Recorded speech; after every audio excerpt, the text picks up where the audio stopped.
Hello, this is Chuck Ridgway, Automation Technology Manager at Horner. Thanks for joining us for another Tuesday live stream. Well, I'm even more fired up than normal today because we have a customer requested topic. Here it is. Flow rate, volume, and the high-speed counter.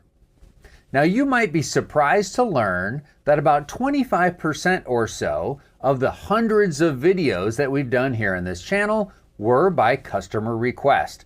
So if you have a particular topic you'd like me to cover, just request it. I'll do my very best to get it on the air for you. So today, what we're going to be doing is effectively showing you how to integrate a flow meter using the high-speed counter functionality primarily into a Horner control system. Let's get started. As we work our way through our topic today, we're going to start out by talking about flow meters and how they're used to measure flow and volume. Because we're going to be integrating the flow meters with a Horner product using a pulse output, we need to talk about high-speed counter setup. And because that varies by Horner product family, we'll be covering setup for different Horner products.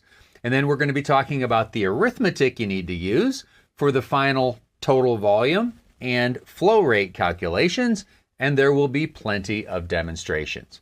Here we go. So what are flow meters? Well, these are instruments or sensors typically used to measure the volume of a liquid, gas, or vapor moving through a pipe. Now, there are volumetric flow meters that measure volume, i.e. gallons per minute, and there are those that measure mass or mass flow meters. So those might have units in, say, pounds per hour.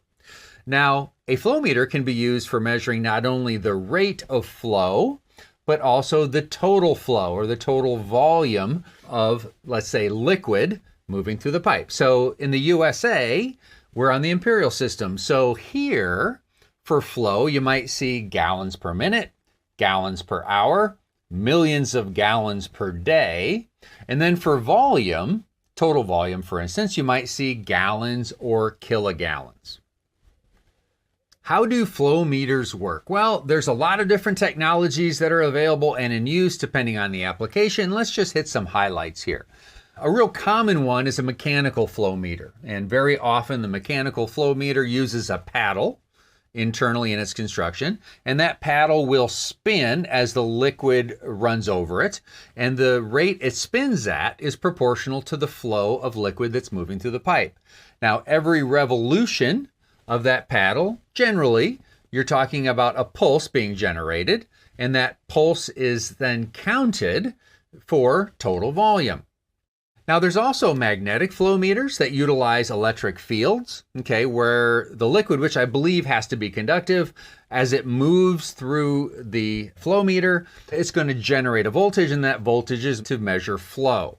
And then there are vortex flow meters. These utilize internal obstructions in their construction that creates a disturbance, and then that creates vortexes or vortices, and the pressure changes from those vortices are measured, and that's proportional to flow. So effectively, these are just three examples of different technologies that are used in flow meters.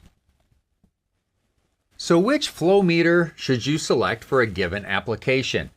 Well, let me tell you, there are a lot of different factors. And if we're talking about a liquid here, you've got viscosity, conductivity. Is the liquid contaminated or pretty pure? What's the chemical makeup? What's the temperature of the liquid? What's the pressure? What's the range of flow rates that you need? All those sort of factors go into this. So what I would do, especially if you have a little bit of a tricky application, is I would consult your local supplier and utilize their expertise. So how do we connect our flow meter to a PLC or a Horner controller? Well, some flow meters have a pulse output, and that's excellent for total volume because for every pulse that's put out, it represents a certain amount of volume. Well, some flow meters have analog outputs, and those are great for measuring flow rate because their analog output at any given time will represent the flow rate at any given time.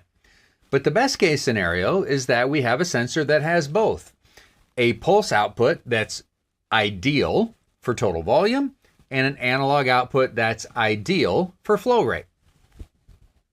Next, let's talk about how we're going to take those pulse outputs from the flow meter and calculate not only volume, but also calculate rate, because that is possible. Okay, so to calculate volume, the total number of gallons, for instance, what we need to do is we need to count pulses coming out of the meter. So effectively, we're going to be totalizing. And then we're going to take that total number of pulses, and we're going to use that in an arithmetic calculation to come up with total volume. You can see the equation there on the right. Now, there's a constant in that equation called K, and that is effectively a K factor. And that K factor is provided by the meter manufacturer for any given meter. And when you're calculating volume, you need to take those total number of pulses and divide it by that K. Now, if we want to calculate flow rate based on pulses, we can do that. Now, keep in mind, though, it's an approximation. It's not the most accurate way to do it, but it is possible. So in that scenario, we're not counting pulses. We're measuring the frequency of the pulses. And we're doing a similar calculation. Flow rate equals the frequency divided by that same K factor. But once again, in the best case scenario, we have a meter with both a pulse output, optimum for measuring volume, and an analog output, optimum for measuring flow rate at any given time. It's time to pivot to talk about high-speed counters, how to set those up to deal with those pulses. Now, the high-speed counter capability and configuration details do vary by product family from Horner. So we're going to go through the most common Horner product families and basically set up the high-speed counter. Okay, let's get into the details for the micro OCS, which also applies to the CPU 200 and 250. Now, on the left there, I've shown you how to set up the high-speed counter for totalize mode or totalizer mode, all right? And again, we're doing this to calculate volume. And then the specific location of the accumulator that shows the total number of pulses is shown in a table on the right. So those are the variable locations, or the memory locations, if you will, for each of the 4 potential high-speed counters where your accumulator value might be. I'm also showing the locations of the clear bits as well. And as a reminder, that equation of volume equals accumulator divided by the K factor is shown on the slide as well. So that's volume for the micro OCS. Now, if we want to measure flow rate based on those pulses, we're measuring frequency, not totalizing. And when we select frequency for a given input, we have to select what's called a mode, which effectively is the time frame in which we're going to be calculating the frequency. Okay, now if you're not sure what time frame to use, I think I would default to a 1-second time frame. So that means that in your controller, you're going to be getting an updated frequency about every second. If that is not responding fast enough for you, you can always, shorten that time frame. If you want more stability, you can lengthen the time frame. And then again, the accumulator locations are the same memory locations. It's just this time that we're going to be using an accumulator location to monitor our frequency. Now, can you measure volume and frequency with the same pulse? Yes, you can. You connect that pulse to one high-speed counter input to measure volume, and then daisy chain that signal to another high-speed counter input to measure frequency. Now let's talk Canvas and Excel Prime for calculating volume, which means we need to set up for totalizing. Now when you set up Canvas high-speed counter, you have to select totalizer at the top under type, as you can see on the left, but you also have to select how you want to perform a clear function. All right, so in that scenario, I would typically recommend that you configure it for assigned %Q. Effectively what that means is you're going to be performing your clear function from a variable in your logic or on the screen. Now in terms of the memory locations for the accumulator and the clear bits, those are shown in the table on the right. Keep in mind that with Canvas, you actually have flexibility to put those accumulators and clear bits wherever you want. With prime, they're pretty much fixed at those locations shown on the chart. So again, this is our volume setup. And then for flow rate, again, we're selecting frequency measurement instead of totalizing for that function, and we have to select a time frame. And in that scenario, only the accumulator comes into play. Finally, let's take a look at the configuration of an OCS-IO high-speed counter module. One you might use maybe with the CPU 300, or you could really use it with any control system from Horner that includes OCS-IO. So this is actually quite similar configuration-wise to Canvas and Prime. You configure both the mode under type at the top, as well as clear function. And on the right there, I'm showing the locations, the memory locations of the accumulators and the clear bits. Now, what you'll notice is there's no fixed location at all for OCS-IO. They can start wherever you want to start them, from a analog input register type and from a digital output register type. And so you can basically put them where you want. And again, this is set up for volume, totalizing. And now flow rate, again, we're talking frequency, where again, you have to set the time frame. For my final slide here, I want to mention how to handle an analog signal, all right, for measuring flow rate. Very straightforward. All you really have to do in your logic, once the analog input has been configured and the data is coming into a variable, is effectively you're going to use a scale block to scale the analog signal. Let's say it's 4 to 20 milliamps and it's coming in from 0 to 32,000 counts. You're going to use a scaling block to scale that input coming in to whatever your min and max flow rate are for that sensor. Very straightforward. Okay, now let's dive into our demonstration. Now for the demonstration, I don't have a flow meter. So I'm going to be showing you the setup of the high-speed counter as well as the programming for all the calculations. All right, let's start in the hardware configuration. Now, in my example, I'm using a Micro Series X7. So to configure the high-speed counter, I go to Local I/O, hit the Config button, hit Module Setup, and select Digital In High-Speed Counter. So in this example, I'm taking a single pulse output from the flow meter, and I'm connecting it to two different high-speed counter inputs. High-speed counter 1, where I'm connecting the pulse signal, will be totalizing. High-speed counter 2, which is a daisy chain of that same pulse signal, will be frequency measuring. And I've selected 1 second resolution for my update time on my frequency measurement. Okay, so that's my configuration of my high-speed counter in my example for the Micro X7. Now let's take a look at the logic for making the calculations. But before we do that, let's take a peek at our program variable window so we can see what kind of variable mapping that we had to do. Okay.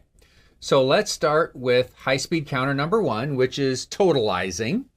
If you remember from the chart in our presentation today, the micro has a fixed map. So %AI5 as a double integer is the accumulator for high-speed counter number 1. Again, we're totalizing there.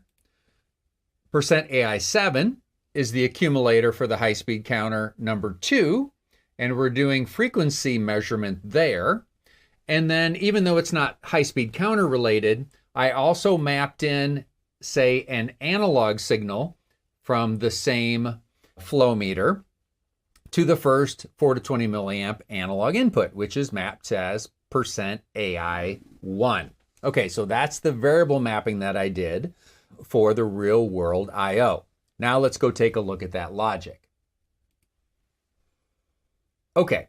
So let's start by calculating total volume based on the pulses. And this will be accurate because we're basically going to be counting pulses. So this is an accumulation of how many gallons, how many kilogallons, etc., that we're getting based on the accumulation of pulses. Okay, so our first step is to take the total number of pulses variable that's coming as a double integer and convert that to a floating point value or a real value.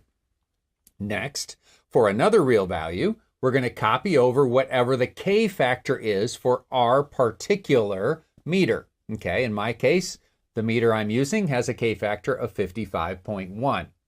All right, and then we have our simple division of our total number of pulses divided by our K factor to get our total volume.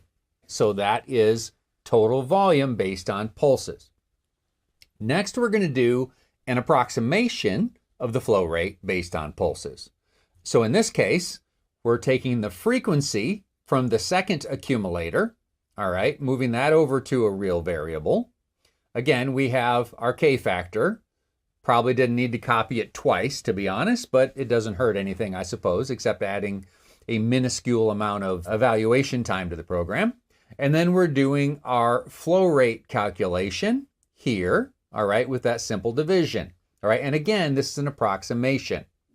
Now, a more exact flow rate would be based on an analog input coming from that same meter.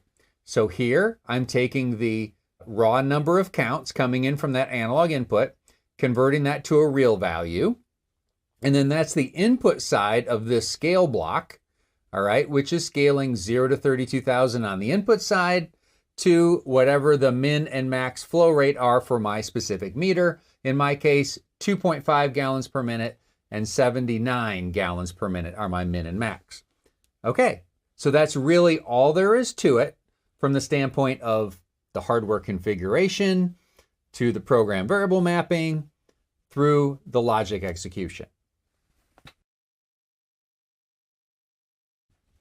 So that does it for our technical content for today. I mentioned earlier during my presentation that when you're looking to select a flow meter, there are so many variables and you should consult a local expert. Now, my local expert is Robert Valeriel, a colleague of mine I've worked with for many years. Robert is definitely a process industry expert as well as a Horner OCS expert. So if you happen to be in the states surrounding Indiana, Frontline could be your source for not only process type instruments, but also for the Horner controllers.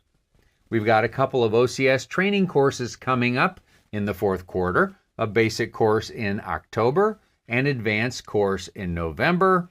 So go to our website and sign up today.